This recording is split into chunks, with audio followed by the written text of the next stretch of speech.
నమస్కారం. Discovery of India పుస్తకం ఆధారంగా రూపొందించిన భారత్ ఏక్ ఖోజ్ ధారావాహికను మనం కలిసి చూస్తున్నాం కదా. ఈరోజు మనం 7వ భాగాన్ని లోతుగా పరిశీలిద్దాం. ఈ భాగమంతా మనందరికీ తెలిసిన రామాయణ గాథ గురించే. అయితే శ్యామ్ బెనెగల్ దీని కేవలం కథలా కాకుండా ఆ కాలపు సామాజిక తాత్విక విలువలకి అద్దం పట్టేలా ఎలా చూపించారో మనం విడమర్చి చూద్దాం. కథ మొదలయ్యేదే ఒక అద్భుతమైన సన్నివేశంతో. వాల్మీకి మహర్షి నదికి వెళ్తారు. అక్కడ ప్రేమగా ఉన్న క్రౌంచ పక్షుల జంటను చూసి ఆనందిస్తూ ఉంటారు. అప్పుడే ఒక వేటగాడు బాణం వేసి మగపక్షిని చంపేస్తాడు. దాని చూసి వాల్మీకి తట్టుకోలేనంత దుఃఖమొస్తుంది.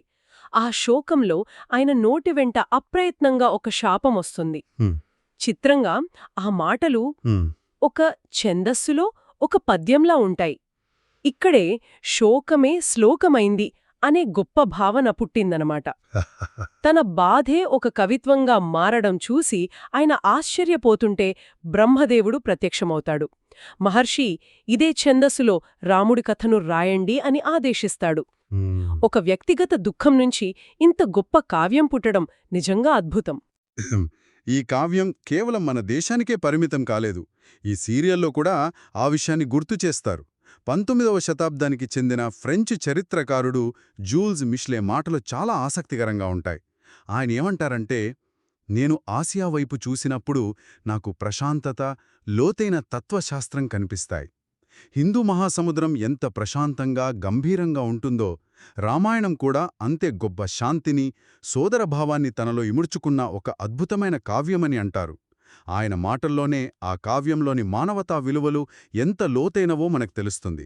మిష్లే దీన్ని ఒక కవితగా, శాంతికి ప్రతీకగా చూస్తే, ఏఎల్ బాషం వంటి ఆధునిక చరిత్రకారులు దీనిలో ఆ చారిత్రక అంశాలను కూడా చూశారు కదా.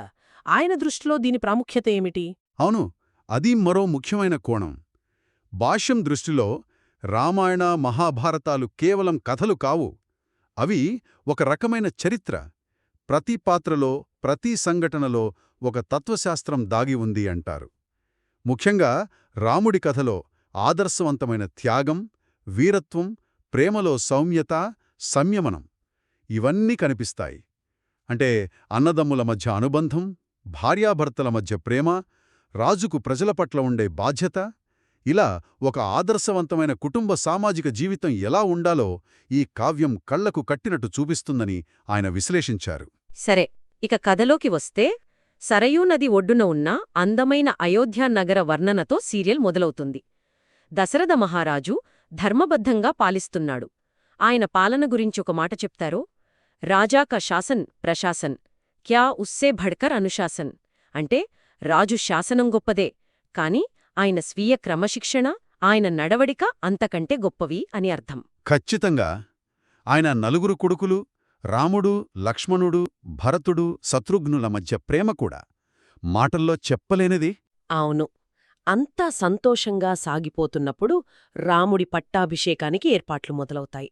నగరం మొత్తం ఒక పండుగలా మారిపోతుంది. అయితే ఇక్కడే దర్శకుడు శ్యామ్ బెనిగల్ ఒక అద్భుతమైన పనిచేశారు. ఆయన కేవలం వాల్మీకి రామాయణానికే పరిమితం కాలేదు. మహాకవి భాసుడు రచించిన ప్రతిమానాటక అనే నాటకాన్ని కూడా ఆధారంగా చేసుకున్నారు. ఈ చిన్న మార్పు కథకు ఒక కొత్త మానవీయ కోణాన్నిచ్చింది. అవును, భాసుడి ప్రత్యేకతే అది కదా. ఆయన రాముడు, సీతలను దేవుళ్లుగా కాకుండా మనలాంటి సహజమైన భావోద్వేగాలున్న మనుషులుగా చూపిస్తాడు. ఈ సీరియల్లో ఆ నాటకంలోనే ఒక సన్నివేశం మనసును హత్తుకుంటుంది. అదే ఆ వల్కల వస్త్రాల సన్నివేశం. పట్టాభిషేకం జరగబోతోందని అందరూ ఆనందంలో ఉండగా వనవాసానికి వేసుకునే నారచీరలని ఎవరో తీసుకువస్తారు. వాటిని చూసి సీతకు సరగా పుట్టి వాటిని కట్టుకుని రాముడి దగ్గరకు వస్తుంది. స్వామీ, ఇవి నాకెలా ఉన్నాయి అని చాలా అమాయకంగా అడుగుతుంది. ఆ అమాయకత్వానికి రాముడు నవ్వి, అందంగా ఉన్నవారికి అన్నీ అందంగానే ఉంటాయి దేవి అని అంటాడు. చూడండి, రాబోయే 14 ఏళ్ల కఠిన జీవితానికి ప్రతీకలైన ఆ వస్త్రాలను వాళ్ళొక ఆటవస్తువుగా చూడటం, వాళ్ల మధ్య ఉన్న స్వచ్ఛమైన ప్రేమను, రాబోయే ప్రమాదం గురించి వాళ్ళకి ఏమాత్రం తెలియదనే విషయాన్ని చాలా సున్నితంగా చూపిస్తుంది ఆ సన్నివేశం. కాని ఆ సంతోషం ఎంతోసేపు నిలవదు. కైకేయి వరాల వల్ల పట్టాభిషేకం ఆగిపోయిందని రాముడికి 14 వనవాసం తప్పదని తెలియగానే లక్ష్మణుడు కోపంతో ఊగిపోతాడు. అన్యాయంగా మన రాజ్యాన్ని లాక్కుంటున్నారు, నేన్నా విల్లంబులతో ఈ కుట్రను ఆపుతాను అని ఆవేశపడతాడు. అప్పుడు రాముడు తన తమ్ముణ్ణి శాంతింపజేసిన విధానం అద్భుతంగా ఉంటుంది. పెట్టమంటావా? నా తల్లి కైకేయి మీదనా? ఏ పాపం ఎరుగని నా తమ్ముడు భరతుణ్ణి చంపమంటావా?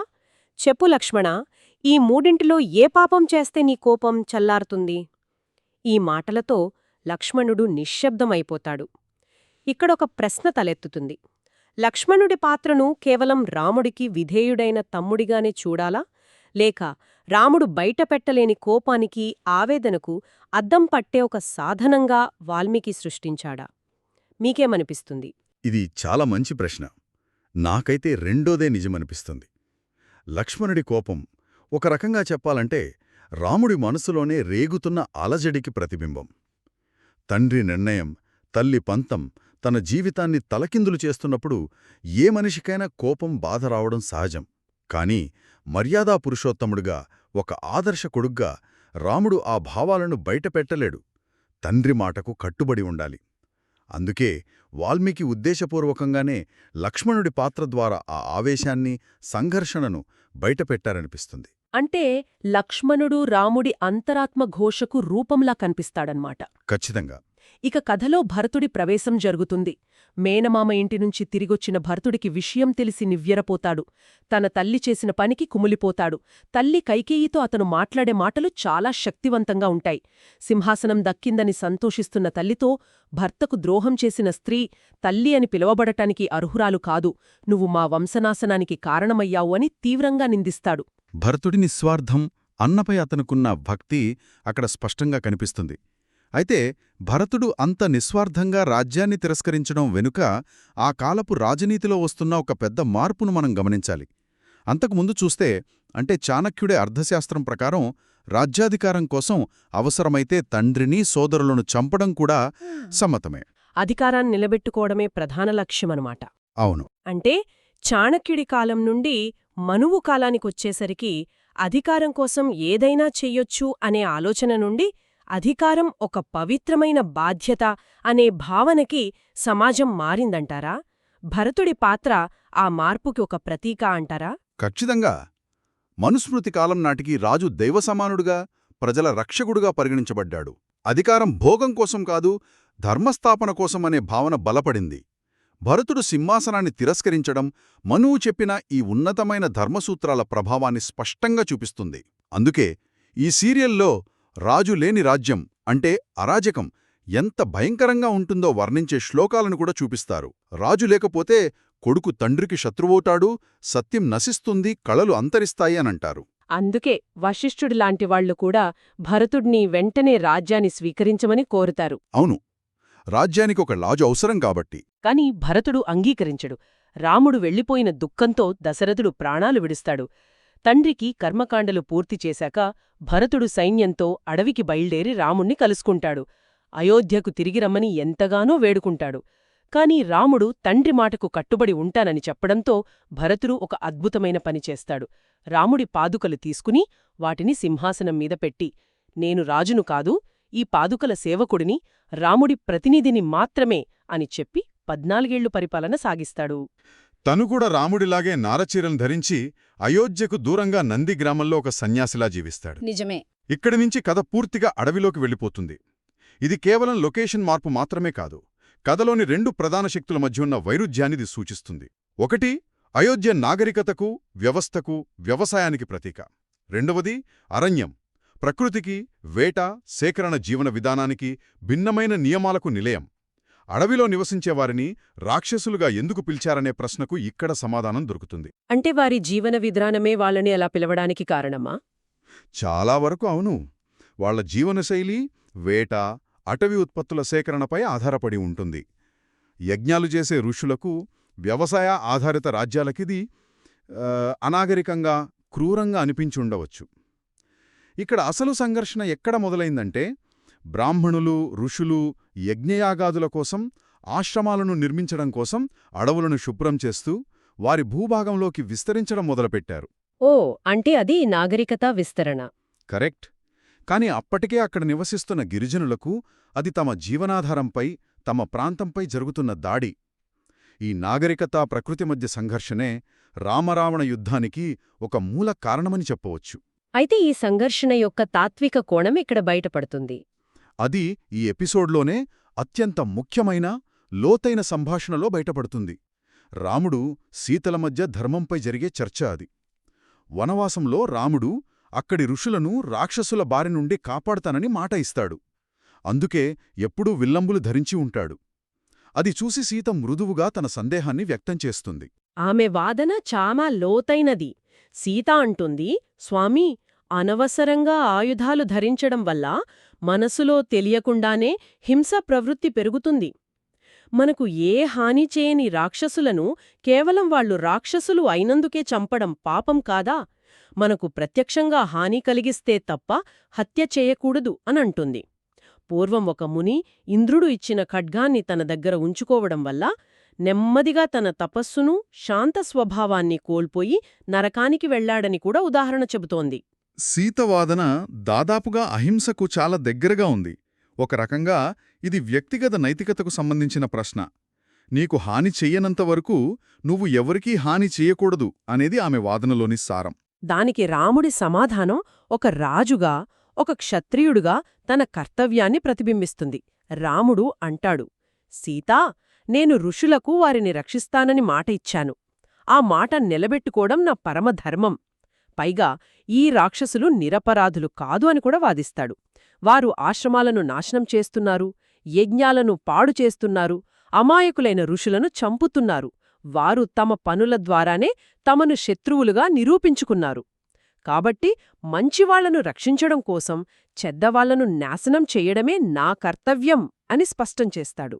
ఇక్కడే మనకు వ్యక్తిగత నైతికతకు, సామాజిక బాధ్యతకు మధ్యున్న శాశ్వతమైన సంఘర్షణ కనిపిస్తుంది. రాజుగా తన కర్తవ్యం వేరు, ఒక వ్యక్తిగా తన భావన వేరు.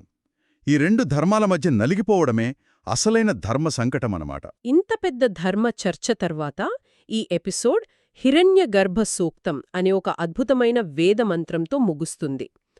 కస్మై దేవాయ హవిషా విధేమ. అసలు ఈ సృష్టికి మూలమెవరు, మనం ఏ దేవుడిని పూజించాలి అనే ఒక ప్రాథమిక ప్రశ్నతో ఆ మంత్రం ఉంటుంది. ఇంత పెద్ద ధర్మచర్చ తర్వాత ఈ ప్రశ్నను ఎందుకు లేవనెత్తినట్టు? బహుశా దర్శకుడు ఉద్దేశం ఇదే కావచ్చు. రాముడు, సీత ఇద్దరూ తమ తమ ధర్మాల గురించి మాట్లాడారు. కాని అసలైన అంతిమమైన ధర్మం ఏది, సృష్టికి మూలమైన శక్తి ఏది అనే ఒక పెద్ద తాత్విక ప్రశ్నతో మనల్ని వదిలేశారు. ఇది కథను ఒక వ్యక్తిగత స్థాయి నుంచి విశ్వజనీన స్థాయికి తీసుకెళ్తుంది.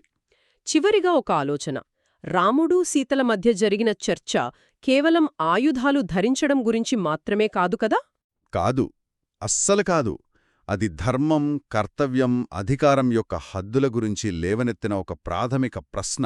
ఒకరికిచ్చిన మాట కోసం అమాయకులకు హాని కలిగే ప్రమాదమున్నప్పుడు ఒక వ్యక్తి ఏం చేయాలి? ఒకరి ధర్మం మరొకరికి అధర్మంగా మారే అవకాశముందా? రామాయణం మన ముందు ఉంచే ఈ నైతిక సందిగ్ధతలు వేల సంవత్సరాల తర్వాత కూడా మనల్ని ఆలోచింపజేస్తూనే ఉన్నాయి. బహుశా అందుకే అదొక ఇతిహాసమైంది.